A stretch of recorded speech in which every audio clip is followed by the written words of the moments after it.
What I've got here is a 200 watt internal use power supply. Now these come in 12 or 24 volts.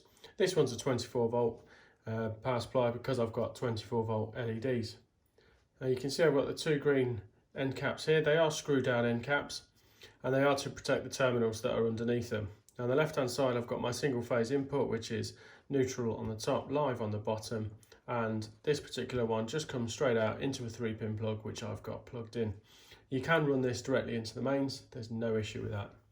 On the right hand side there's two sets of positive terminals and two sets of negative terminals, and I've got these coming directly out to the LED, but you can also have these coming out to a receiver and then control your LEDs from a receiver, allowing you to dim remotely or turn them on and off remotely.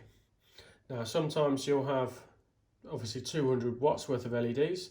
I've got quite a short run here, but 200 watts is a considerable amount of LEDs. You'd have a considerable amount of wires, and even with the two sets of terminals, you probably would need another way of connecting them all up to run direct from this, which means you can use something like this, which is just a connector block available at any hardware store, and it gives you the option of running all your negative terminals into as many of these as you'd need, or your positive terminals into as many as you'd need.